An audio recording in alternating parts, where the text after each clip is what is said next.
वृष्ट्या पुष्णातु मामपि अभ्रमं गङ्गारहितम् अजडं विमलं सदा आनन्दतीर्थमतुलं भजे तापत्रयापहम् श्रीमत्कृष्णपदाम्भोजमानसं कविपुङ्गवं श्रीमद्विद्याप्रसन्नाब्धिं गुरुं वन्दे निरन्तरं।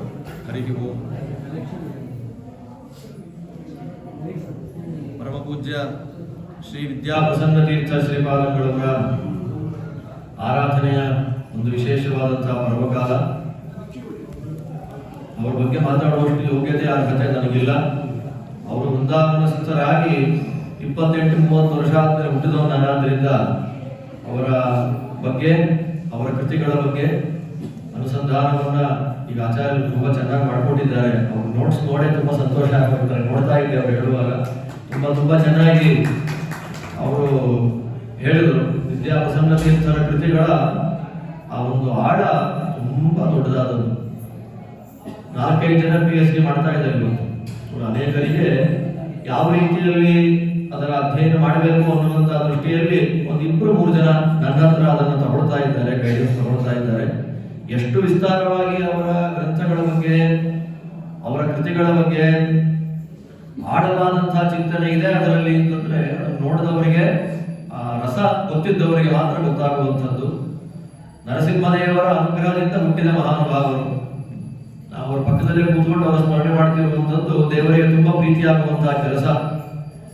ನಾಮಗಿರಿ ಅಂತ ಒಂದು ಕ್ಷೇತ್ರ, ಇವತ್ತು ನಾಮಕಲ್ ಅಂತ ನಾವು ಅದನ್ನು ಕರೀತಾ ಇದ್ದೇವೆ.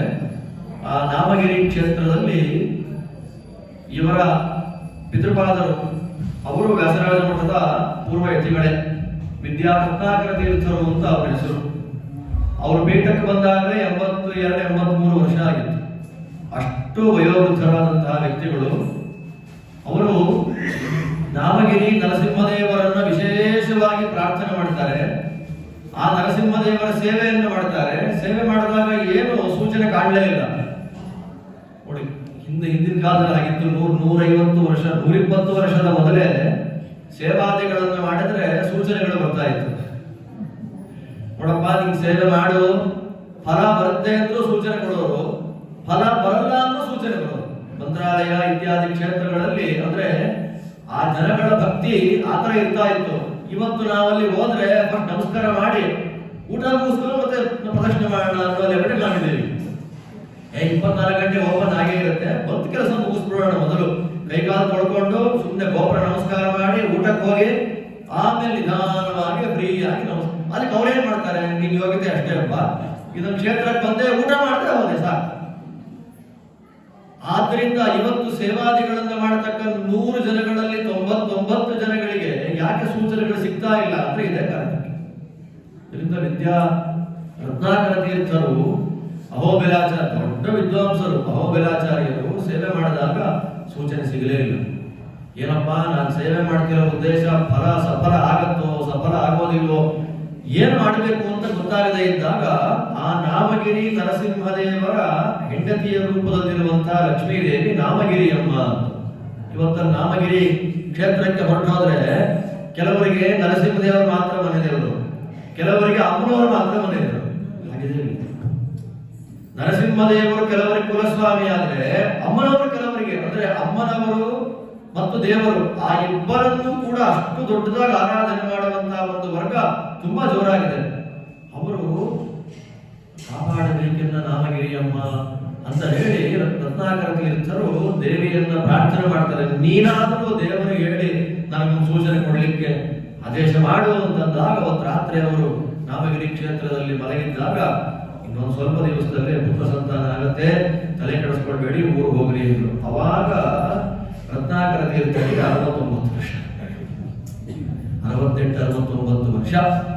ಸರಿ ಆಗಲಿ ಅಂತ ಹೇಳಿ ಅವರು ಕೊಯಮತ್ತೂರಿಗೆ ಬಂದ್ಬಿಡ್ತಾರೆ ಪಾಠ ಪ್ರವಚನ ಮಾಡಲಿಕ್ಕೆ. ಆಗ ಅವರಿಗೆ ಇವರ ಜನ್ಮ ಅನ್ನೋದಾಗತ್ತೆ.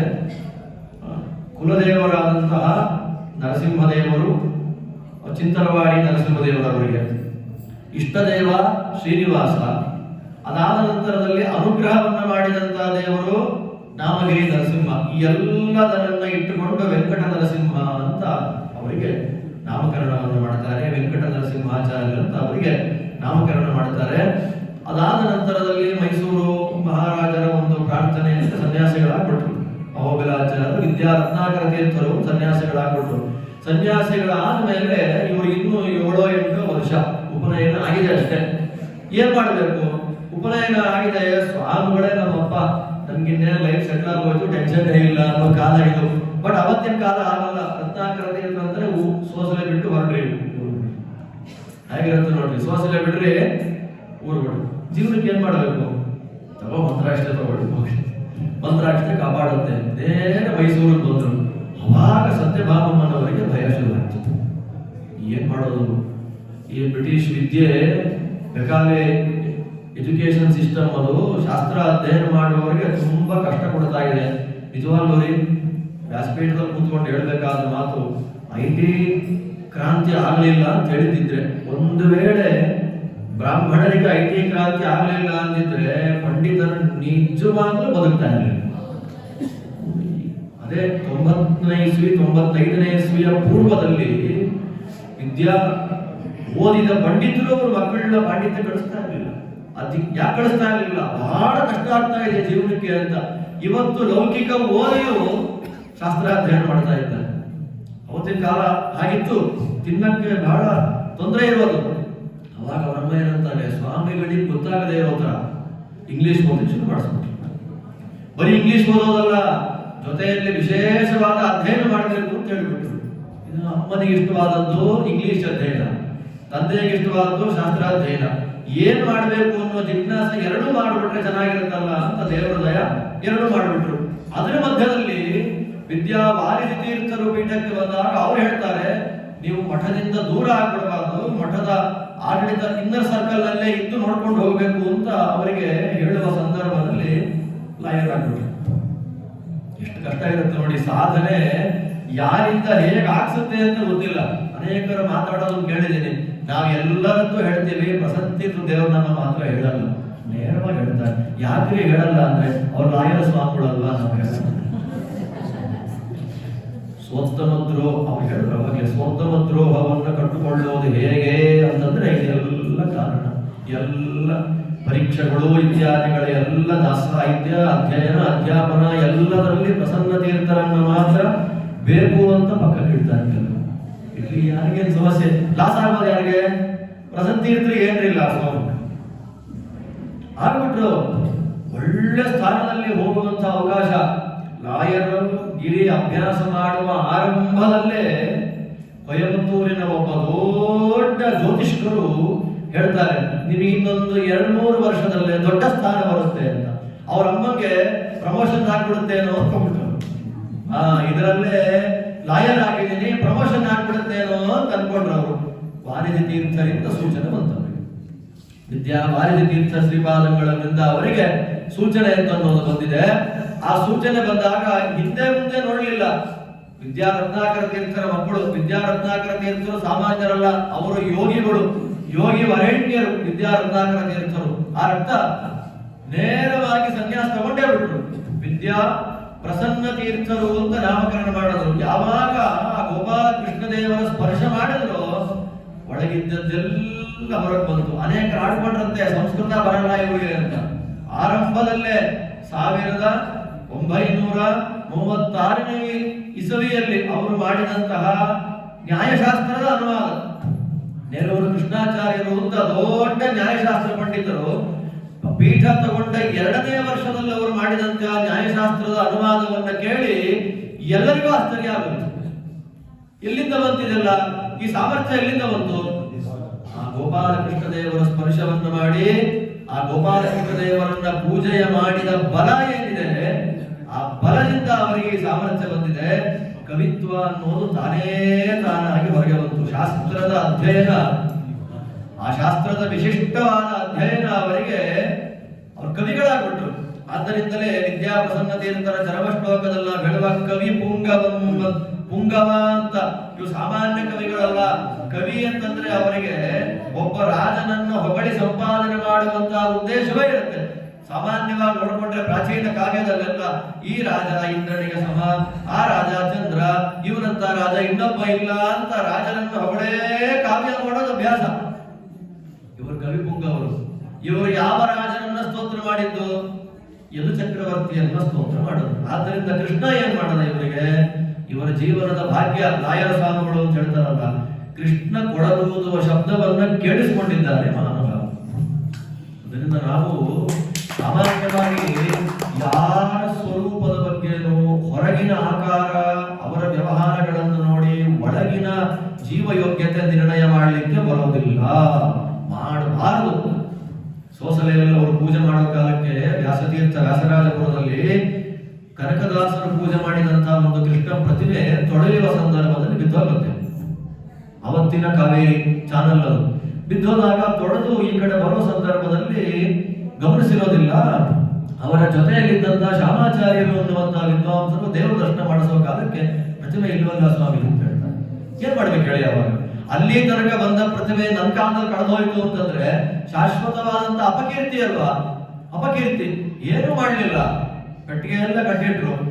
ಎಲ್ಲಿ ಕಾವೇರಿ ಚಾನಲ್ ಪ್ರವಾಹ ಎಲ್ಲಿ ಆ ಪ್ರತಿಮೆಯನ್ನ ತೊಳೆದಿದ್ರು ಅಲ್ಲಿ ಬಂದು ನಿಂತ್ಕೊಂಡು ನೋಡ್ತಾರೆ, ಸ್ತೋತ್ರ ಮಾಡ್ತಾರೆ ದೇವರನ್ನ.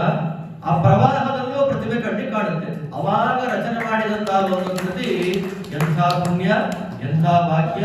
ಕಂತು ಜನಕ ಶ್ರೀಕಾಂತನ ದರ್ಶನ, ದೇಶ ದೇಶವ ತಿರುಗಿ ಆಯಾಸ ಪಡಲೇಕೆ ಶ್ರೀಶ ಪ್ರಸನ್ನ ಶ್ರೀ ಕೃಷ್ಣನ ದರ್ಶನ. ಎಂಥ ಪುಣ್ಯ, ಎಂಥ ಭಾಗ್ಯ. ಆದ್ದರಿಂದ ಇವರು ಜ್ಞಾನಿಗಳು, ಅಪರೋಕ್ಷ ಜ್ಞಾನಿಗಳು, ಪುಸ್ತಕ ಓದದವರು, ಲಾಯರು. ನೀವೇ ಅನುಸಂಧಾನ ಮಾಡ್ತಾರೆ. ಕಲ್ಪನೆ ಬರೋದಿಲ್ಲ, ಕಲ್ಪನೆ. ಆದ್ದರಿಂದ ಜೀವ ಸ್ವರೂಪ. ನಿನ್ನೆ ಯಾರೋ ಅವರ ಬಗ್ಗೆ ವಿದ್ವಾಂಸರು ಪ್ರವಚನ ಮಾಡುವಾಗ ಗುರುತಿಸಿದ್ದು ಬಹಳ ಸಂತೋಷ ಆಯಿತು. ಪ್ರಸನ್ನ ತೀರ್ಥರ ಸಾಹಿತ್ಯ ಓದೋದ್ರೆ ಬಹಳ ಕಡಿಮೆ ಆಗಿರುವಂತಹ ಕಾಲದಲ್ಲಿ ಅವರದನ್ನ ಗುರುತಿಸಿ ಹೇಳಿದ್ರು, ಫೋನ್ ಮಾಡಿ ಹೇಳಿದ್ರು ನನಗೆ ಅವರು, ಆಚಾರ್ಯ ಈ ತರ ಇದೆ. ಏನು ಅಂತಂದ್ರೆ ಅನೇಕ ದಾಸರಗಳ ಕೃತಿಗಳು ಕಾಣುತ್ತೆ, ಅನೇಕ ಯತಿಗಳ ಕೃತಿಗಳು ಕಾಣುತ್ತೆ. ಅವತ್ತಿನ ಕಾಲದಲ್ಲಿ ಮಠಕ್ಕಿದ್ದಂತ ಸಂಪತ್ತೆಲ್ಲ ಸರ್ವನಾಶ ಆಯಿತು.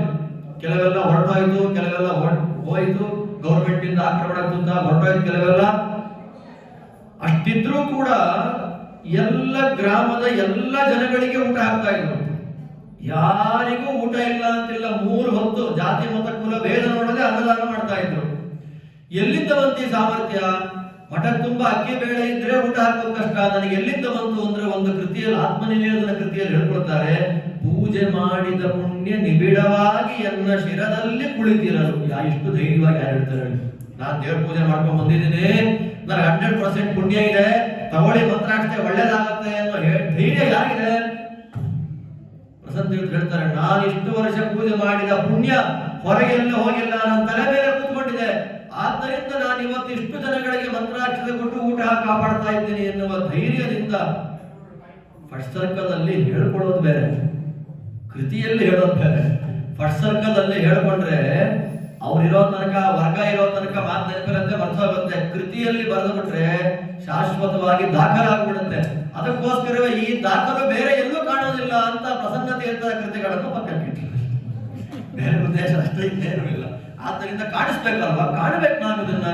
ಪ್ರಸನ್ನ ತೀರ್ಥರ ಕೃತಿಗಳಲ್ಲಿ ಎಷ್ಟು ಆಧ್ಯಾತ್ಮ ಇದೆ. ಬೇಸಾಯ ಮಾಡಬೇಕು ಅಂತ ಒಂದು ದೇವರ ನಾಮ ಅವರದು, ಗಾಬರಿ ಆಗೋಗುತ್ತೆ. ಅದನ್ನು ನೋಡಿಬಿಟ್ರೆ ಅವರ ಅಧ್ಯಯನ ಎಷ್ಟು ಅಪಾರವಾದ ಕರುಣೆ ವಿದ್ಯಾಪ್ರಸನ್ನ ತೀರ್ಥರಿಗೆ, ಸಾಧಕ ವರ್ಗದ ಮೇಲೆ. ನಮ್ಮ ಆಡು ಭಾಷೆಯನ್ನೇ ಗಾದೆಗಳು, ಆ ಗಾದೆಗಳನ್ನೇ ಒಂದು ನುಡಿಗಟ್ಟನ್ನಾಗಿ ಬರೆದು ಬಿಟ್ಟಿದ್ದಾರೆ. ದಂಡಕಗಳು ಬರೆದಿದ್ದಾರೆ, ದೀರ್ಘ ಕೃತಿಗಳನ್ನು ಬರೆದಿದ್ದಾರೆ. ಅವರ ಉದ್ದೇಶ ಇಷ್ಟೇ, ಸುಮ್ಮನೆ ಗಲಾಟೆ ಮಾಡಬೇಡಪ್ಪ. ಗಲಾಟೆ ಮಾಡ್ಕೊಂಡು ಯಾಕೆ ಸಾಯ್ತಿದ್ದೀರಿ? ಗಲಾಟೆ ಮಾಡಬೇಡಿ. ಹಿಂದೂಸ್ತಾನವು ಸಾಲ ನಿಮಗೆ, ಗೋವಿಂದನ ಸ್ಥಾನಕ್ಕೆ ಹೊಡೆದಾಡಿ. ನೀವು ಗಲಾಟೆ ಮಾಡ್ಬೇಕಾ? ಪುಸ್ತಕ ತಗೊಂಡು ಗಲಾಟೆ ಮಾಡ್ರಿ. ಇವತ್ತು ನಾವು ಪುಸ್ತಕ ಬಿಟ್ಟು ಬೇರೆದಕ್ಕೆಲ್ಲ ಗಲಾಟೆ ಮಾಡ್ತಿದ್ದಾರೆ. ಪುಸ್ತಕ ನಮ್ಮ ಮನೆಯಲ್ಲಿ ಇತ್ತು, ಅಧ್ಯಯನ ಮಾಡುವಂತವ್ರು ಹೋಗ್ಬಿಟ್ರು ಅಂತಂದ್ರೆ ಅವ್ರ ಜೊತೆನಲ್ಲೇ ಪುಸ್ತಕ ಒಂದ ಕೆರೆಗೆ ಹೋಗುತ್ತೆ, ಒಂದ ನದಿಗೆ ಹೋಗುತ್ತೆ. ಕೆಲವು ಕಡೆಗಳಲ್ಲಿ ಹಸ್ತಪ್ರತಿ ಪುಸ್ತಕಗಳಾದ್ರೆ, ಅಯ್ಯೋ ನಮ್ಮ ತಾತ ಓದ್ತಾ ಇದ್ರು, ಅವ್ರ ತಿಥಿ ಅಡುಗೆಗೆ, ಅನ್ನಕ್ಕೆ, ಒಲೆಗೆ ಹೊರಟು ಹೋಗ್ಲಿ ಅನ್ನೋ ಜನಗಳು ಇದ್ದಾರೆ. ಇವಾಗ ಪುಸ್ತಕ ಬೇಕು ಅಂದ್ರೂ ಸಿಗಲ್ಲ ಬಿಡಿ. ವಸಂತಿ ಅಂತಾರೆ, ನೀವು ಹೊಡೆದಾಡಬೇಕು ಅನ್ನೋ ಆಸೆ ನಿಮಗಿದ್ರೆ, ಗೋವಿಂದನ ಸ್ಥಾನಕ್ಕೆ ಹೊಡೆದಾಡಿ, ಮೋಕ್ಷಕ್ಕಾಗಿ ಹೊಡೆದಾಡಿ. ಅಂತ ಮೋಕ್ಷಕ್ಕಾಗಿ ನೀವು ಹೊಡೆದಾಡಬೇಕಾದ್ರೆ ನಿಮಗೆ ಬೇಕಾಗಿರತಕ್ಕ ಪ್ರಧಾನ ಅನುಗ್ರಹ ಯಾವುದು ಅಂತಂದ್ರೆ, ಅದನ್ನ ವಿರೋಧ ಮಾಡುವಂತಹ, ಅಪರಾಧ ಮಾಡುವಂತಹ ಬೇರೆ ಬೇರೆ ವಿಮರ್ಶೆಯನ್ನು ಮಾಡುವಂಥದ್ದನ್ನು ವಿಮರ್ಶೆ ಮಾಡುವಂತಹ ಶಕ್ತಿ. ನೀವು ಹೇಳ್ತಾ ಇರೋದು ತಪ್ಪು, ನೀವು ಹೇಳ್ತಿರೋದು ಸರಿಗಿಲ್ಲ ಅಂತನ್ನೋದನ್ನ ತೋರಿಸಿಕೊಟ್ಟು ನಿಮ್ದು ಸರಿ ನಮ್ದು ಸರಿ ಎಲ್ಲಾ ದಾರಿ ರೋಗ್ ಹೋಗುತ್ತೆ ಅಂತ ಸಿದ್ಧಾಂತದಲ್ಲಿ ಇಲ್ಲ. ಯಾವುದೋ ಒಂದು ದಾರಿ ಮಾತ್ರ ನಮ್ಮನ್ನು ಕರ್ಕೊಂಡು ಹೋಗ್ಬೋದು. ಆ ದಾರಿ ಅತ್ಯಂತ ಶುದ್ಧವಾಗಿರ್ತಕ್ಕಂಥ ದಾರಿ ಯಾವುದು, ಆ ಯೋಗ್ಯವಾದಂತಹ ದಾರಿ ನಮಗೆ ಸಿಗಬೇಕು ಅಂದ್ರೆ ನಾವು ನೀವೆಲ್ಲ ಮರತೋದ ಒಬ್ಬ ಯತಿಗಳ ಅನುಗ್ರಹ ಬೇಕು ಅಂತಾರೆ ಪ್ರಸನ್ನ ತೀರ್ಥರು. ಎಲ್ಲರನ್ನ ಬರೆದುಬಿಟ್ಟಿದ್ದೇವೆ. ಗುರು ರಾಜೇಂದ್ರ ಪ್ರಸಾದ್ ಅವರು ಚಪ್ಪಾಳೆ ಹೊಡಿಬೇಕು. ನೀವು ಇದಕ್ಕೆ ಚಪ್ಪಾಳೆ ಹೊಡಿಬೇಕು. ರಾಜೇಂದ್ರ ತೀರ್ಥರನ್ನ ಎಷ್ಟು ಮರ್ತೋಗಿದ್ದೇವೆ ನೋಡಿ ನಾವು. ರಾಜೇಂದ್ರ ತೀರ್ಥರು ಯಾರು ಅಂತಂದ್ರೆ ಯಾರು ಅಂತಾರೆ ಗೊತ್ತಿಲ್ಲ. ನಮ್ಮ ದೌರ್ಭಾಗ್ಯ ಅವರ ಬೃಂದಾವನವೇ ಇಲ್ಲ. ಇರೋ ಬೃಂದಾವನ ಅಡಿಗೆ ಮನೆಯಾಗಿ ಕೂತ್ಕೊಂಡ್ಬಿಟ್ಟಿದೆ, ಅದು ಬೇರೆ ಮಾತು. ಈ ದೃಷ್ಟಿಯಲ್ಲಿ ಗುರು ರಾಜೇಂದ್ರ ಪ್ರಸಾದ್ ಅವರು ಪ್ರಸನ್ನ ತೀರ್ಥ ಅಷ್ಟು ಸ್ಪಷ್ಟ ಹೇಳ್ತಾರೆ ನೋಡಿ ಮಾತು. ಸಿದ್ಧಾಂತದ ಶುದ್ಧವಾದ ಜ್ಞಾನ ನಿಮಗೆ ಬರಬೇಕು ಅಂದ್ರೆ ರಾಜೇಂದ್ರ ತೀರ್ಥ ಶ್ರೀಪಾದಂಗಳವರ ಅನುಗ್ರಹ ಬೇಕು ಅಂತ ಹೇಳಿ ಈ ಕೃತಿಯಲ್ಲಿ ನಮಗೆ ಗೋವಿಂದನ ಸ್ಥಾನಕ್ಕೆ ಹೊಡೆದಾಡಿ ಅಂತ ಅನ್ನುವ ಕೃತಿಯನ್ನು ತಿಳಿಸಿಕೊಟ್ಟಿದ್ದಾರೆ. ವ್ಯಾಸರಾಜರ ಮೇಲೆ ಅಪಾರವಾದ ಭಕ್ತಿ, ಎಷ್ಟು ಶ್ರದ್ಧೆ ವ್ಯಾಸರಾಜರ ಮೇಲೆ ಅಂದ್ರೆ ಇವತ್ತು ನಾವು ಮನೆ ಮನೆಯಲ್ಲಿ ಹಾಡುವ ಬಾಯಲ್ಲಿ ಬರುವಂತಹ ಹನುಮನ ಭಾಷ್ಯವ ಅಣಿಮಾಡಿದಗೆ, ಹನುಮಗೆ ಭವನಗಳು ಕಟ್ಟಿದವೆ, ಹನುಮನ ಯಂತ್ರದಲ್ಲಿ ಬಿಗಿದಪ್ಪಿದಗೆ, ಮುನಿತ್ರಯದಲ್ಲಿ ಸೇರಿದ ದೊರೆಗೆ, ಜಯ ಜಯ ವೈಷ್ಣವ ಪಯೋನಿಧಿ ಚಂದ್ರಗೆ, ಜಯ ಜಯ ವ್ಯಾಸಯತೀಂದ್ರನಿಗೆ ಅನ್ನುವಂತಹ ಒಂದು ಕೃತಿ. ವರ ಕರ್ನಾಟಕ ಸಿಂಹಾಸನವ ಚಳಿಯದೆ ನಿಂತಿತು ಈ ಸ್ಥಳದಿ, ದೊರೆಗಳು ಧರೆಯಲ್ಲಿ ಉರುಳುತ್ತಿರೆ ನಿರುತವು ದೊರೆ ಶ್ರೀ ವ್ಯಾಸರಾಜ. ಏನು ದೀಕ್ಷೆ! ದೊಡ್ಡದೊಂದು ಮಠ ಬಂದೀನಂತೆ ಹೋಗಿ ನೋಡೋಣ ಬರ್ತೀರಾ. ಲಾವಣಿಗಳು, ಆ ಕೃತಿಗಳು ಊಹೆ ಮಾಡ್ಕೊಳ್ಳಿಕ್ಕೆ ಆಗೋದಿಲ್ಲ. ಅಷ್ಟು ರತ್ನಾಕರ ತೀರ್ಥರ ಕೃತಿಗಳಲ್ಲಿ ಸಂಸ್ಕೃತ ಭೂಯಿಷ್ಠವಾದ ಕೃತಿಗಳು ಜಾಸ್ತಿ. ಇವನೊಂದು ಸಾಯಂಕಾಲ ದಿವಸ ಎಲ್ಲ ನಾನು ಹೋದ ವರ್ಷನೂ ಕಥೆ ಹೇಳಿದ್ದೆ, ಈ ವರ್ಷನೂ ಅದನ್ನು ಹೇಳ್ತೀನಿ, ಮುಂದಿನ ವರ್ಷನೂ ಇದನ್ನೇ ಹೇಳ್ತೀನಿ. ಆದ್ರೆ ದೊಡ್ಡವರ ಜ್ಞಾನಿಗಳ ಮಹಿಮೆ ಅನುಸಂಧಾನ ಮಾಡಿದಷ್ಟು ಅವರ ಹೆಸರುಗಳು ಅನ್ನ ತಿಂತೀವಲ್ಲ, ಬರೀ ಅನ್ನದಲ್ಲೇ ಮಲವಾಗಿ ಹೋಗಬಾರದು. ಆ ಅನ್ನ, ಆ ತಿಂದ ಅನ್ನ ಗುರುಗಳ ಮಹಾತ್ಮ ಜ್ಞಾನವಾಗಿ ಒಂದೆರಡು ಕಾಳು ಬಂದಾಗ ಸೋಸಲೆ ಹೋಗಿ ನೋಡ್ಕೊಂಡ್ ಬರ್ಬೇಕು ಅನ್ನೋ ಆಸೆ ಆಗ್ಬೇಕು. ಯಾತ್ರೆಗೆ ಬಂದು ಒಂದು ಸಲವಾದ್ರೂ ಸೋಸಲೆಗೆ ಹೋಗ ಗುರುಗಳ ಬೃಂದಾವನ ದರ್ಶನ ಮಾಡಿ ನಮಸ್ಕಾರ ಮಾಡ್ಕೊಂಡು ಬರ್ತೀವಿ ಅಂತಂದಾಗ ಆರಾಧನೆ ಅನ್ನ ಊಟ ಮಾಡಿದ್ದಕ್ಕೆ ಸಾರ್ಥಕ ಆಗುತ್ತೆ. ಸಾಯಂಕಾಲ ಎಲ್ಲ ತಿರುಗುಕೂಡ ನರಸೀಪುರಕ್ಕೆ ಮದುವೆ ಹೊರಟೋಗಿದ್ದಾರೆ. ಮಠದ ಸಂಪ್ರದಾಯ ಪ್ರತಿನಿತ್ಯ ಸಾಯಂಕಾಲ ದೇವರ ಪೆಟ್ಟಿಗೆ ಹೆಣ್ಮಕ್ಳು ಆರತಿ ಮಾಡಬೇಕು, ಕದಲಾರತಿ ಮಾಡಬೇಕು. ಯಾರೂ ಇಲ್ಲ, ಎಲ್ಲ ನೋಡಿ ಹೆಂಗಿರುತ್ತೆ. ಎಲ್ಲ ನರಸೀಪುರಕ್ಕೆ ಹೊರಟೋಗಿದ್ದಾರೆ, ಯಾರಿಲ್ಲ ಇಲ್ಲಿ. ಸ್ವಾಮಿಗಳು ಬಾಗಿಲ ನಿಂತ್ಕೊಂಡು ನೋಡ್ತಾ ಇದ್ದಾರೆ ಯಾರು ಬರ್ತಾರೆ ಅಂತ. ಮತ್ತೆ ಮುಂಭಾಗದಲ್ಲಿ ಬರುವಷ್ಟೊತ್ತಿಗೆ ಕೆಂಪು ನೀರು ಚೆಲ್ಲಿದೆ ಮಠದ ಮುಂದೆ. ಯಾರು ಹಾಕಿದ್ದು? ಕಂಡೇನೆ ಗೋಪಮ್ಮ ಕೇಳಿದೇನೆ. ಯಾರು ನಾರಿಯರು ಇಲ್ಲದೆ ಇರತಕ್ಕಂತಹ ಸಂದರ್ಭದಲ್ಲಿ ಆ ಕೃಷ್ಣ ರುಕ್ಮಿಣಿ ಸತ್ಯಭಾಮೆಯರನ್ನೇ ಕರೆಸಿ ತನ್ನ ಪೆಟ್ಟಿಗೆ ಆರತಿ ಮಾಡಿಸ್ಕೊಂಡಿದ್ದಾನಲ್ಲ, ಕಂಡೇನೆ ಗೋಪಮ್ಮ ಅಂತ. ಇದೇನು 700 ವರ್ಷದ ಹಿಂದೆ ನಡೆದ ಮಹಿಮೆ ಅಲ್ಲ ಇದು, ಬರೀ 57-58 ವರ್ಷ ಮ್ಯಾಕ್ಸಿಮಮ್ ಅಂದ್ರೆ ಬಿಫೋರ್ ಇಂಡಿಪೆಂಡೆನ್ಸ್. 47-48-69ನೇ ಇಸ್ವಿಯ ಒಳಗಡೆ ನಡೆದಂತಹ ಘಟನೆಗಳಿದೆಲ್ಲ. ಇದೆಲ್ಲ ಅದೇ ಸಾಯಂಕಾಲ ಆತ್ಮೀಕ ಮಾಡ್ತಾ ಕೂತಿದ್ದಾರೆ. ಸಾಯಂಕಾಲ ತೋಟದಲ್ಲಿ ಅವರೇ ತೋಟ ಬೆಳೆಸಿದ್ರು. ಹೂ ಬೇಕೆ ಪರಿಮಳದ ಅಂತ ಬರೀ ಹಾಡು ಹೇಳಿದ್ ಮಾತ್ರ ಅಲ್ಲ, ಅವರು ಬರೀ ಹಾಡು ಹೇಳಿದ್ ಮಾತ್ರ ಅಲ್ಲ, ಪ್ರಸನ್ನ ತೀರ್ಥರು ಅವರೇ ನೆಟ್ಟು ನೀರು ಹಾಕಿ ಹೂಗಳನ್ನ ಕುಯ್ದು ನಿತ್ಯ ಬಾಳೆನಾರಲ್ಲಿ ಹೂಗಳನ್ನ ಕಟ್ಟಿ ಅವರೇ ಹಾಕ್ತಾ ಇದ್ದಾರೆ. ತಂದ್ಕೊಟ್ಟಿದ್ದು ಮನೆ ನಾವು ಹಾಕಲ್ಲ, ಒಂದೊಂದ್ಸಲ ಸೈಡ್ ಹಾಕ್ಬಿಡ್ತೀವಿ, ಮುಟ್ಬಿಟ್ಟು ಹಾಕ್ಬಿಟ್ಟು. ಅವು ಎಷ್ಟು ಶ್ರದ್ಧೆ! ದೇವರ ನೈವೇದ್ಯಕ್ಕೆ ಬೇಕಾದ ಹಣ್ಣುಗಳು ಅವರೇ ಬೆಳಿಬೇಕು. ನೀರು ವ್ಯಾಸತೀರ್ಥ ಅಂತ ವಾರದಿಗಳು ಕಾವ್ಯ ಮಾಡಿದ ನೀರಿಂದಲೇ ತರಬೇಕು ಅಭಿಷೇಕ ಮಾಡಲಿಕ್ಕೆ. ಅದಾದ್ಮೇಲೆ ಹೂವುಗಳನ್ನು ಅವರೇ ಬೆಳೆಸಬೇಕು, ಅವರೇ ಕಟ್ಟಬೇಕು, ಅವರೇ ಹಾಡುಗಳನ್ನ, ಅವರು ಬರೆದ ಹಾಡುಗಳನ್ನ ಮಕ್ಕಳಿಗೆ ಅವರೇ ಹೇಳ್ಕೊಡ್ಬೇಕು. ರಾಗ ಹಾಕಿದ್ ಬೇರೆ ಯಾರೋ ಸಂಗೀತಗಾರ ರಾಗ ಹಾಕಿದ್ದಲ್ಲ, ಅವರೇ ರಾಗ ಹಾಕಿದ್ದು. ಕವಿ ಪುಂಗವ ರಾಗ ಹಾಕಿ ಹೆಣ್ಮಕ್ಳಿಗೆ ಹೇಳ್ಕೊಟ್ಟು, ಮಕ್ಕಳಿಗೆ ಹೇಳ್ಕೊಟ್ಟು ಹಾಡು ಹೇಳಿ ಅಂತ ಹೇಳಿ ಹೂ ಕಟ್ಟಿ ಮಾರನೇ ದಿನ ಬೆಳಗ್ಗೆ ಅದನ್ನು ಗೋಪಾಲಕೃಷ್ಣದೇವರು ಹಾಕ್ಬೇಕು. ಹೀಗೆ ಸಾಯಂಕಾಲ ತೋಟದಲ್ಲಿ ಕೂತಿರುವಾಗ ನಿಧಾನವಾದ ವೇಣುನಾದ ಕಿವಿ ಕೇಳಿಸ್ತವ್ರಿಗೆ. ಕೃಷ್ಣದೇವರು ಕೊಳಲೂದುವ ವೇಣುನಾದ ಸ್ಪಷ್ಟವಾಗಿ ಮಹಾನುಭಾವರ ಕಿವಿ ಕೇಳಿದೆ.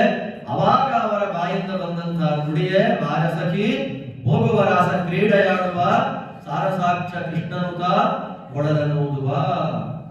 ಸಂಸ್ಕೃತದಲ್ಲಿ ಕೃತಿ ಮಾಡಕ್ ಗೊತ್ತಿಲ್ಲ ಅಂತ ವಿದ್ಯಾರತ್ನಾಕರ ತೀರ್ಥರ ಮಕ್ಕಳು ಸಂಸ್ಕೃತ ಶ್ಲೋಕನೇ ಮಾಡಕ್ ಗೊತ್ತಿಲ್ಲ ಅಂತ ಪಂಡಿತ ವರ್ಗ ಮಾತಾಡಿದಾಗ ವೈಷ್ಣೀ ಸದ್ಯ ಸಮೇತಂ ನವಮಣಿ ಮುಕುಟಂ ಎಂತ ಸ್ತೋತ್ರ ಗೊತ್ತಾ?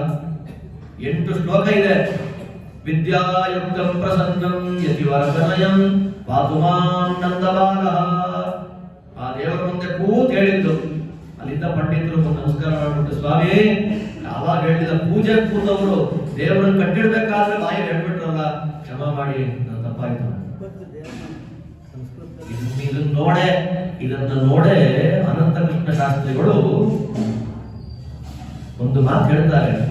ವಿದ್ಯಾಪ್ರಸನ್ನ ತೀರ್ಥರು ಕುಳಿತಂತಹ ಪೀಠ, ವ್ಯಾಸರಾಜ ಮಠದ ಪೀಠದ ಬಗ್ಗೆ ಮಾತಾಡ್ಬೇಕಾದ್ರೆ ಹೇಳ್ತಾರೆ, ಏತತ್ ಪೀಠಾಧಿಷ್ಠಾನ ಬಾಲೋಪಿ ಬೃಹಸ್ಪತಿ ಸಮಾನ ಮೂಕೋಪಿ ಭಾಗ್ಯತಾಂ ಯಾತಿ ಅಂತ.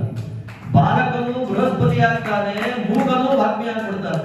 ಈ ಪೀಠದ ಬುಡದಲ್ಲಿ ಕೂತು ವಿಜಯೇಂದ್ರ ಸ್ವಾಮಿಗಳು 104 ಗ್ರಂಥ ಬರೆದಿದ್ದಾರೆ ಅಂತಂದ್ರೆ ಆ ಪೀಠದಲ್ಲಿ ಕೂತಂತಹ ವ್ಯಕ್ತಿಗಳ ವೈಭವ ಅದೆಷ್ಟು ದೊಡ್ಡದು ಅಂತ ಅನ್ನೋದನ್ನ ಅನಂತ ಕೃಷ್ಣ ಶಾಸ್ತ್ರಿಗಳ ಮಾತೇನಿದೆ. ಪ್ರಸನ್ನ ತೀರ್ಥರದಕ್ಕೆ ಪ್ರತ್ಯಕ್ಷ ಸಾಕ್ಷ್ಯಗಳಾಗಿ ನಿಂತಹ ಮಹಾನುಭಾವರು. ನಿತ್ಯ ಅನ್ನದಾನ, ಕನಕದಾಸರ ಪ್ರತಿಮೆ ಉಡುಪಿಯಲ್ಲಿ ಕೃಷ್ಣದೇವರ ಎದುರು ಕನಕದಾಸರ ಪ್ರತಿಮೆ ಇದೆ ಅಂತಾರೆ. ಬೇಡಾರ ಸ್ವಾಮಿಗಳಿಗೆ ಸ್ಫೂರ್ತಿ ಕೊಟ್ಟಿದ್ಯಾರು? ಪ್ರಸನ್ನ ತೀರ್ಥರೇ. ಪ್ರತಿಷ್ಠೆ ಮಾಡಿದ್ದಲ್ಲಿ ಇವತ್ತಿಗೂ ಕೂಡ ಆ ಕನಕದಾಸರ ಪ್ರತಿಮೆ, ಪ್ರಸನ್ನ ತೀರ್ಥರು ಸ್ಥಾಪನೆ ಮಾಡಿದ ಕನಕದಾಸರ ಪ್ರತಿಮೆ ಎಲ್ಲಿದೆ?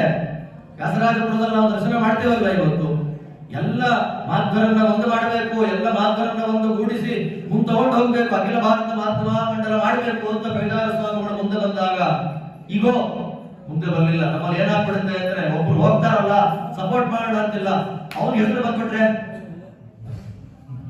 ಇದು ನಮ್ಮಲ್ಲಿ ಜಾಸ್ತಿ, ಮಾಧ್ಯಮದಲ್ಲಿ ತುಂಬಾ ಜಾಸ್ತಿ ಅಲ್ವಾ? ಅದು ಯಾವಾಗ ಕಡಿಮೆ ಆಗುತ್ತೆ, ನಮ್ಮವರ ಸಾಹಿತ್ಯ ನಮ್ಮವರ ಮೇಲೆ ಬರ್ತೇವೆ. ಸಪೋರ್ಟ್ ಮಾಡಲೇ ಇಲ್ಲ ರೀ ಬೇಡಾರ ಸ್ವಾಮಿಗಳು, ಯಾರು ಭಿಕ್ಷೆ ಹಾಕಲಿಲ್ಲ ಅವ್ರಿಗೆ. ಅವಾಗ ಸಪೋರ್ಟ್ ಮಾಡಿದ ಒಬ್ಬರೇ ಒಬ್ಬ ಘಟ್ಟದ ಮೇಲಿನ ಮಹಾನುಭಾವರು ಅಂದ್ರೆ ಇವತ್ತು ಅಖಿಲ ಭಾರತ ಮಾಧ್ಯಮ ಮಹಾಮಂಡಲ ಎಷ್ಟು ದೊಡ್ಡ ಸ್ಥಾನದಲ್ಲಿ ನಿಂತ್ಕೊಂಡಿದೆ ಅಂತಂದ್ರೆ ನಾನು ಇರ್ತೀನಿ ಬೆಂಬಲವಾಗಿ ಅಂತ ಹೇಳಿ ಮಾಡಿದವರು ಬೇಡಾರ ಸ್ವಾಮಿಗಳು. ಇರೋಷ್ಟು ಕಾಲ ಅವ್ರ 50ನೇ ವರ್ಷದ ಆರಾಧನಾ ಪರ್ವಕಾಲದಲ್ಲಿ ಅವ್ರು ಹೇಳುವಾಗ ಬೇಡಾರ ಸ್ವಾಮಿಗಳು ಹರಿಪದಂಗದ ವಿಶ್ವೇಶತೀರ್ಥ ಶ್ರೀಪಾದಂಗಳವರ ಕಣ್ಣಲ್ಲಿ ನೀರು ಬಂದ್ಬಿಡ್ತು. ಯಾಕಂದ್ರೆ ಯಾರ ಕಾಲದ ಕಷ್ಟ ನೋಡಿದವರಲ್ಲ, ಬೇಡಾರ ಸ್ವಾಮಿ ಅನುಭವಿಸಿ ಹೇಳಿದ ಮಾತು. ಪ್ರಸನ್ನ ತೀರ್ಥರ ಸಹಾಯ, ಸಹಕಾರ, ಬೆಂಬಲ, ಆರ್ಥಿಕವಾದ ಬೆಂಬಲ ಇರಬಹುದು, ಸಂಘಟನೆಯ ಬೆಂಬಲ ಇರಬಹುದು, ಮೈಸೂರು ಮಹಾರಾಜರ ಸಭೆ ಕರೆಸೋದಿರಬಹುದು, ಕಾವಬಹುದು ವೆಂಕಟೇಶಾಚಾರ್ಯರೇ ಮೊದಲಾದ ಪಂಡಿತರನ್ನ ಸೇರಿಸೋದಿರಬಹುದು, ಸಂಚಾರದಲ್ಲಿರಬಹುದು, ಎಲ್ಲ ವಿಷಯದಲ್ಲಿ ಪ್ರಸನ್ನ ತೀರ್ಥರ ಬೆಂಬಲವೇ ಇವತ್ತು ನಿಂತಿದ್ದು ಮಹಾಮಂಡಲ. ಎರಡನೇದಾಗಿ ಪೂರ್ಣಪಟ್ಟ ವಿದ್ಯಾಪೀಠ, ಸಾವಿರಾರು ವಿದ್ವಾಂಸರನ್ನ ಇವತ್ತು ವಿದ್ಯಾಪೀಠ ಕೊಟ್ಟಿದೆ ಅಂತಂದ್ರೆ ಪ್ರಸನ್ನ ತೀರ್ಥರು, ಪೂರ್ಣಬೋಧಾಚಾರ್ಯರು. ವಯೋಜ ತೀರ್ಥರು ಹೇಳ್ತಾರಂತೆ, ನೀನು ಎಲ್ಲೆಲ್ಲಿ ಪೌರೋಹಿತ್ಯಕ್ಕೆ ಹೋಗ್ತೀಯಾ ಅಲ್ಲೆಲ್ಲ ವಿದ್ಯಾಪೀಠಕ್ಕೆ ಪೂರ್ಣಪಟ್ಟ ವಿದ್ಯಾಪೀಠ ಆಗ್ತಾ ಇದೆ, ಕೊಡಿ ಕಲೆಕ್ಷನ್ ಮಾಡಿ ನಾನು ಕೊಡಬೇಕು ಅಂತ. ಅವ್ರ ಮಠ ಕಲೆಕ್ಷನ್ ಮಾಡಿಕೊಟ್ರೆ ಪರ್ಸೆಂಟೇಜ್ ಲೆಕ್ಕ ಇರುತ್ತೆ. ಆಗಿರ್ಬೇಕಾದ್ರೆ ಬೇರೆ ಯಾವುದೋ ಅಂತ ಅಂದುಕೊಂಡ ಗಲಾಟೆ ಆಗೋದು, ಬೇರೆ ಯಾವುದೋ ಅಲ್ಲ ಇದು. ನಮ್ಮದೇ ಪೂರ್ಣಪಟ್ಟ ವಿದ್ಯಾಪೀಠ ನಮ್ಮದೇ ಅನ್ನುವಂತಹ ಒಂದು ಅಂದ್ರೆ ಅವರ ಔದಾರ್ಯ, ಅವರ ಸಹೃದಯತೆ, ಅವರ ಸರಳ ವ್ಯಕ್ತಿತ್ವ ಎಷ್ಟು ದೊಡ್ಡದಾಗಿತ್ತು. ಅಂಥವ್ರು ನಾವು ನೋಡ್ಲಿಲ್ವಲ್ಲ ಅಂತ ಬೇಜಾರಾಗ್ಬೇಕು ನಮ್ಗೆ. ಅಂಥ ಒಬ್ಬ ವ್ಯಕ್ತಿತ್ವ ದರ್ಶನ ನಾವು ಮಾಡ್ಲಿಲ್ವಲ್ಲ, ಅವ್ರ ಹತ್ರ ಮಂತ್ರಾಕ್ಷತೆ ನಾವು ತಗೊಳ್ಳಿಲ್ವಲ್ಲ. ಎಂಥ ಚಿಕ್ಕ ಮಕ್ಕಳು, SC ST ಮಕ್ಕಳುಗಳನ್ನು ಸಾಯಂಕಾಲ ಮಠದ ಭಾಗದಲ್ಲಿ ಕೂಡಿಸ್ಕೊಂಡು ಇಂಗ್ಲಿಷು, ಸೈನ್ಸು ಎಲ್ಲ ಪಾಠ ಮಾಡೋರಿದ್ದಾರೆ. ಅವರ ಕೈಯಲ್ಲೇ ಪಾಠವನ್ನ ಕೇಳಿದ ಒಬ್ಬ ಕುರುಬ ಜಾತಿಯ ವ್ಯಕ್ತಿಯ ಮಗಳಿಗೆ ಚಂದ್ರಿಕಾ ಅಂತ ನಾಮಕರಣ ಮಾಡಿದ್ದಾರೆ. ರಿಟೈರ್ಡ್ ಆದ್ರು ಪುಣ್ಯಾತ್ಮರು. ಕುರುಬ ಜಾತಿಯ ಹುಡುಗ ಸಿಲ್ಕ್ ಇನ್ಸ್ಟಿಟ್ಯೂಟ್ ಅಲ್ಲಿ ಒಳ್ಳೆ ಸ್ಥಾನದಲ್ಲಿದ್ದಾರೆ. ಅವರು ಕುರುಬ ಜಾತಿಯ ಹುಡುಗ. ಅವ್ರು ಹೇಳ್ತಿದ್ರಂತೆ ಪ್ರಸನ್ನ ತೀರ್ಥ, ಸ್ವಾಮಿ ನೀವು ಪೂಜೆ ಮಾಡೋ ದೇವ್ರನ್ನ ನೋಡಕ್ ಆಗ್ತಿಲ್ಲ ನನ್ನ ಕೈಲಿ, ಆ ದೇವ್ರನ್ನ ನೋಡಕ್ ನನ್ನ ಕೈಲಿ ಆಗ್ತಿಲ್ಲ, ಏನ್ ಮಾಡ್ಬೇಕು ಅಂತ ಗೊತ್ತಿಲ್ಲ ಅಂತಂದಾಗ ಒಳ್ಳೇದಾಗತ್ತೆ, ಹೋಗೋ ಬರೋ ಜನ್ಮದಲ್ಲಿ ದೇವ್ರು ನೋಡೋಕ್ ಆಗ್ತೇ ಹೋಗೋ ಅಂತ ಹೇಳಿ ಆಶೀರ್ವಾದ ಮಾಡಿ ತಲೆ ಮೇಲೆ ಕೈ ಕಳಿಸೋರಂತೆ. ಅವ್ರಂತಾರೆ ಸಾಯೋ ಕಾಲಕ್ಕೆ ಅವ್ರ ಮಗಳಿಗೆ ಹೇಳಿದ ಚಂದ್ರಿಕಾ ನೋಡಿ, ನನ್ನ ವ್ಯಾಸರಾಜರ ಬೃಂದಾವನ ತಗೊಂಡು ಕೂಡಿಸ್ಬಿಡಿ, ತೂತ ಮಾಡಿ ಕೂಡಿಸ್ಬಿಡಿ, ವ್ಯಾಸರಾಜರ ಬೃಂದಾವನ ನೋಡ್ತಾ ನಾನು ಸಾಯ್ಬೇಕು, ಮುಂದಿನ ಜನ್ಮದಲ್ಲಿ ವ್ಯಾಸರಾಜನ ಶಿಷ್ಯನಾಗಿ ಪ್ರಸಂತೀರ್ಥರು ಪೂಜೆ ಮಾಡಿ ದೇವರನ್ನು ನೋಡ್ಬೇಕು ನಾನು ಅಂತ ಆ ಮನುಷ್ಯರನ್ನು ನಾನು ಇಂಟರ್ವ್ಯೂ ಮಾಡಿದೆ. ನಾನು ನನ್ನ ಮೊಬೈಲ್ ಅಲ್ಲಿ ಇವತ್ತು ಇದೆ 3/4 ಗಂಟೆ ಇಂಟರ್ವ್ಯೂ. ಪ್ರಸನ್ನ ತೀರ್ಥರೇ ಅವರ ಮನೆಯ ಜೀವಾಳ, ಅವರ ಮನೆಯ ಗೋಡೆ ಎಲ್ಲಿ ನೋಡ್ಬಿಟ್ರೆ ಪ್ರಸನ್ನ ತೀರ್ಥರ ಮಯ ಕುರುಬ, ಹೊರಗಿನ ದೇಹ ಕುರುಬ ಜೀವ, ನಮ್ದು ಹೊರಗಿನ ದೇಹ ಬ್ರಾಹ್ಮಣ, ಒಳಗೆ ಪ್ರಸನ್ನ ತೀರ್ಥರ ದೇವರ ನಾಮಗಳೆಲ್ಲ ಮನ್ಮನೆ ಬಂದಿದ್ದರು. ಅವ್ರು ಇಂಗ್ಲಿಷ್ ವರ್ಡ್ ಎಲ್ಲ ಪ್ರಯೋಗ ಮಾಡಿದ್ದಾರೆ. ಪ್ರಸನ್ನ ತೀರ್ಥರು ಬೇಡ ಅಂತಂದ್ರೆ ಹೊರಗಿನ ದೇಹ ಮಾತ್ರ ಬ್ರಾಹ್ಮಣ, ಒಳಗಿನ ಜೀವ ಯಾವುದು? ಸ್ವೋತ್ತಮ ಧ್ರುವವನ್ನ ಯಾವ ಕಾಲಕ್ಕೂ ಮಾಡತಕ್ಕದ್ದಲ್ಲ. ಒಬ್ಬ ಬ್ರಾಹ್ಮಣನಿಗೆ, ಒಬ್ಬ ವ್ಯಕ್ತಿಗೆ, ಹಸಿದ ವ್ಯಕ್ತಿಗೆ ಅನ್ನದಾನ ಮಾಡಿಬಿಟ್ರೆ ಪುಣ್ಯ ಎಷ್ಟು ಬರುತ್ತೆ ಅಂತ ಗೊತ್ತಿಲ್ಲ. ಹೀಗಿರೋ ಕಾಲಕ್ಕೆ 35 ವರ್ಷ ಇಡೀ ಊರಿಗೆ ಅನ್ನದಾನ ಪ್ರತಿನಿತ್ಯ ಏಕಾದಶಿ ಬಿಟ್ಟು ಎಷ್ಟು ಪುಣ್ಯ ಸಂಪಾದನೆ ಆಗಿರ್ಬೇಡ. ಇಂಥ ಮಹಿತಾತ್ಮರು ನಮ್ಮ ವಿದ್ಯಾ ಪ್ರಸನ್ನ ತೀರ್ಥ ಶ್ರೀಪಾದಂಗಳವರು. ಅವರು ವಿಶೇಷವಾದಂತಹ ಸಾಧನೆ, ಅವರ ಅಂತರಂಗದ ಸಾಧನೆ. ಅವರಿಂದ ಮಂತ್ರಾಕ್ಷತೆಯನ್ನು ಪಡೆದವರು, ಉದ್ಧಾರ ಆದವರು ಬೇಕಾದಷ್ಟು ಜನ ಇದ್ದಾರೆ. ಇವತ್ತಿಗೂ ಅನೇಕರು ನಮ್ಮ ಕಣ್ಣಿಗೆ ಕಾಣ್ತಾ ಇದ್ದಾರೆ, ಅಲ್ಲಲ್ಲಲ್ಲೇ ಕಾಣ್ತಾ ಇದ್ದಾರೆ. ಲೌಕಿಕದಲ್ಲಿ ಕೆಲಸಗಳನ್ನೆಲ್ಲ ಕೊಡಿಸಿದವರು. ಕೆಂಗಲ್ ಹನುಮಂತಯ್ಯ ಕ್ಲೋಸ್ ಫ್ರೆಂಡ್ ಇವರಿಗೆ. ಜಮೀನುಗಳು ಬೇಕು, ಎಕರೆಗಳು ಬೇಕು ಕೇಳಿದ್ರೆ ಆಗೋಯ್ತು. ಇವತ್ತು ಬೆಂಗಳೂರಲ್ಲಿ ಬೇಕಾಷ್ಟು ಬಂದಿರೋದು ಪುಣ್ಯಾತ್ಮರು ಏನೂ ಕೇಳಿದ್ರು. ಮಠ ಜಮೀನನ್ನ ಸ್ಕೂಲಿಗೆ ಕೊಟ್ರು, ಹಾಸ್ಪಿಟ್ಲಿಗೆ ಕೊಟ್ರು, ಸೋಸಲೆ, ವ್ಯಾಸರಾಜಪುರ, ಅಲ್ಲೆಲ್ಲ ಇವತ್ತು ನಾವು ಅಲ್ಲಿ ಹೋದ್ರೆ ಅವ್ರ ಹೆಸರೇ ನಮಸ್ಕಾರ ಮಾಡ್ತಾರೆ. ಸ್ಕೂಲಿಗೆ, ಹಾಸ್ಪಿಟ್ಲ್ಗಳಿಗೆ ಬೇಕಾದಷ್ಟು ಕೊಟ್ರು ಚೆನ್ನಾಗಿ ಕೊಟ್ರು. ಆದ್ದರಿಂದ ವಿದ್ಯಾ ಪ್ರಸನ್ನ ತೀರ್ಥರ ವೈಭವ 300ಕ್ಕೂ ಅಧಿಕವಾದಂತಹ ಕೃತಿಗಳು. ಮಧ್ವ ವಿಜಯವನ್ನ ಕನ್ನಡದಲ್ಲಿ ಸಂಗ್ರಹ ಮಾಡಿಕೊಟ್ಟಿದ್ದು, ವೈಕುಂಠ ವರ್ಣನೆಯನ್ನ ಕನ್ನಡದಲ್ಲಿ ಸಂಗ್ರಹ ಮಾಡಿದ್ದು. ಈ ತರ ಎಡತಾ ಕೃತಿಗಳ ಬಗ್ಗೆ ಮಾತಾಡ್ತಾ ಹೋದ್ರೆ ಬೇಕಾದಷ್ಟಿದೆ. ಮಹಾನುಭಾವರಾದಂತಹ ವ್ಯಕ್ತಿಗಳು ನಮ್ಮ ರಾಮ ಮಂದಿರಕ್ಕೆ ಸಾಮ್ರಾಟ್ ಪೋಷಕರಾಗಿರ್ತಕ್ಕಂಥದ್ದು ಈ ಸಂಸ್ಥೆಯ ಒಂದು ವಿಶೇಷವಾದ ಮುಖ್ಯ. ಅವರ ಸಾಮ್ರಾಟ್ ಪೋಷಕತ್ವದಲ್ಲಿ ಈ ಸಂಸ್ಥೆ ನಡೀತಾ ಇದೆ. ಆ ಸಂಸ್ಥೆಯ ಟ್ರಸ್ಟ್ ನಲ್ಲಿ ಯಾರ್ಯಾರು ಭಾಗಿಗಳಾಗಿದ್ದಾರೋ ಅವರ ಜನ್ಮಾಂತರದ ಪುಣ್ಯ. ಕಾರಣ ಪ್ರಸನ್ನ ತೀರ್ಥರ ಹೆಸರಲ್ಲಿ ನಾವು ಅವರ ಆರಾಧನೆ ಬೇರೆ ಕಡೆ ಎಲ್ಲೇನಾಗುತ್ತೋ ಗೊತ್ತಿಲ್ಲ. ಅವರು ವೃಂದಾವನ ಪ್ರವೇಶ ಮಾಡಿದಾಗಿಂದ ಇಲ್ಲಿ ತನಕ ಅವರ ಆರಾಧನೆಯನ್ನು ಮಾಡ್ಕೊಂಡು ಬರೋದು ಅಂತಂದ್ರೆ ಸಾಮ್ರಾಟ್ ಪೋಷಕರು ಯಾರು ಆಗಿದ್ರು ಬಿಡ್ರಿ, ಅವ್ರ ಕಾಲ ಆಗೋಯ್ತು. ಅವ್ರ ಪೋಷಕರಾಗಿದ್ದಾಗ ಮಂತ್ರಾಕ್ಷತೆ ತಗೊಂಡು ಜನರೇಷನ್ ಕೂಡ ವಯಸ್ಸಾಗೋಯ್ತು, ಕಡಿಮೆ ಆಗೋಯ್ತು. ನಾವ್ಯಾಕೆ ಮಾಡ್ಕೊಂಡು ಬರ್ಬೇಕು ಅನ್ನುವ ಉಡಾಪೆ ಇಲ್ಲದೆ, ಉಪೇಕ್ಷೆ ಇಲ್ಲದೆ ಅವರು ಮಂತ್ರಾಕ್ಷತೆ ಕೊಟ್ಟಿದ್ದಾರೆ, ಅನುಗ್ರಹ ಮಾಡಿದ್ದಾರೆ. ಅವರ ಆರಾಧನೆ ಮಾಡ್ಕೊಂಡು ಹೋಗ್ಬೇಕಾದ ನಮ್ಮ ಕರ್ತವ್ಯ ಅನ್ನುವ ಕರ್ತವ್ಯ ಬುದ್ಧಿಯಿಂದ ಅದು ಈ ಕ್ಷೇತ್ರದಲ್ಲಿ ಆರಾಧನೆ ಬಂದಾಗ ಭಾನುವಾರ ಮಾಡ್ಕೊಳ್ಳೋಣ, ಎಲ್ಲರೂ ಅನುಕೂಲ ಆಗುವಂತೆ, ಎಲ್ಲ ಜನ ಸೇರ್ಬೋದು, ಯಾವುದು ಇಲ್ಲದೆ ಮಾಡ್ಕೊಂಡು ಹೋಗ್ತಿದ್ದಾರಲ್ಲ, ತುಂಬಾ ಸಂತೋಷವಾದಂತಹ ಕೆಲಸ. ಇದೇ ರೀತಿಯಾದ ಗುರುಗಳ ಆರಾಧನೆಯನ್ನು ಮಾಡುವಂತಹ ಒಂದು ಸೌಭಾಗ್ಯ ಎಲ್ಲ ಟ್ರಸ್ಟಿನ ವ್ಯಕ್ತಿಗಳಿಗೆ ಉತ್ತರೋತ್ತರವಾಗಿ ಇನ್ನೂ ಚೆನ್ನಾಗಿ ಮಾಡುವಂತಹ, ಈಗ ತುಂಬಾ ಚೆನ್ನಾಗಾಗ್ತಾ ಇದೆ, ಇತೋಪ್ಯತಿಶಯವಾದ ಅಭಿವೃದ್ಧಿ ಮಾಡುವಂತಹ ಭಾಗ್ಯ ಬರಲಿ. ಪ್ರಸನ್ನ ತೀರ್ಥರ ಅಂತರ್ಯಾಮಿಯಾದ ಮುನಿತ್ರಯಾಂತರ್ಗತ ಗುರುಗೋಪಾಲ ಕೃಷ್ಣದೇವರ ವಿಶೇಷವಾದಂತಹ ಅನುಗ್ರಹ ಎಲ್ಲ ಟ್ರಸ್ಟಿನ ಪದಾಧಿಕಾರಿಗಳ ಮೇಲೆ, ಎಲ್ಲ ಭಕ್ತರ ಮೇಲೆ, ಅವರ ಕುಟುಂಬದವರ ಮೇಲೆ, ಇಲ್ಲಿ ಬಂದಂತಹ ಭಕ್ತರ ಮೇಲೆ, ವಿಶೇಷವಾಗಿ ನಮಗೂ ನಿಮಗೆಲ್ಲರಿಗೂ ಅವರ ಅನುಗ್ರಹದಿಂದ ಸಾಧನೆಯಲ್ಲಿ ಮುಂದಡೆಯುವಂತಹ ಮಾರ್ಗ ಬರಲಿ ಎಂಬುದಾಗಿ ಪ್ರಾರ್ಥನೆಯನ್ನು ಮಾಡುತ್ತಾ 2 ಮಾತನ್ನು ಮುಗಿಸ್ತಾ ಇದ್ದೇನೆ. ಶ್ರೀಕೃಷ್ಣಾರ್ಪಣಮಸ್ತು. ವಿದ್ಯಾ ಪ್ರಸನ್ನ ತೀರ್ಥರ ತಂದೆಗಳು ಬರೆದಂತಹ ಸುಮಧ್ವ ವಿಜಯ ಸಾರ ಸಂಗ್ರಹದ ಕೃತಿ ಅನುವಾದ ಆಗಿದೆ. ಒಬ್ಬರು ಪುಣ್ಯಾತ್ಮರು ಇದಕ್ಕೆಲ್ಲ ಸ್ಪಾನ್ಸರ್ ಮಾಡಿ ನಾಳೆ ಪ್ರಸನ್ನ ತೀರ್ಥ ಆರಾಧನೆಗೆ ಹೋಗ್ತಿರಲ್ಲ, ನಮ್ಮ ಹೆಸರೇಳಿ ಆ ಪುಸ್ತಕವನ್ನು ಎಲ್ಲ ಸಾಧಕರಿಗೆ ಕೊಡ್ರಿ ಎಂಬುದಾಗಿ ತಿಳಿಸಿಕೊಟ್ಟಿದ್ದಾರೆ. ಪ್ರತಿಯೊಬ್ಬರಿಗೂ ಮಂತ್ರಾಕ್ಷತೆ ಕೊಡುವಾಗ ಆ ಪುಸ್ತಕವನ್ನ ಕೊಡಲಾಗುತ್ತೆ. ಪ್ರಸನ್ನ ತೀರ್ಥರ ತಂದೆಗಳು ವಿದ್ಯಾ ರತ್ನಾಕರ ತೀರ್ಥರು ಬರೆದ ಮಧ್ವ ವಿಜಯ ಸಾರ ಸಂಗ್ರಹ, ಪ್ರಸನ್ನ ತೀರ್ಥರು ಬರೆದ ಕನ್ನಡದ ಕೃತಿ ಎರಡೂ ಇದೆ. ದಯಮಾಡಿ ತಗೊಂಡು ಪಾರಾಯಣ ಮಾಡಲಿಕ್ಕೆ ಆಗದೇ ಇದ್ರೂ ಪರವಾಗಿಲ್ಲ, ಅದನ್ನು ಓದಿ ಆದರೂ ಕೂಡ ಅನುಸಂಧಾನ ಮಾಡಿಕೊಳ್ಳಿ. ಎಲ್ಲರಿಗೂ ಪ್ರಸನ್ನ ತೀರ್ಥರ ಅಂತರ್ಯಾಮಿಯಾದ ಭಗವಂತ ಒಳ್ಳೆಯದು ಮಾಡಲಿ. ಶ್ರೀಕೃಷ್ಣಾರ್ಪಣಮಸ್ತು.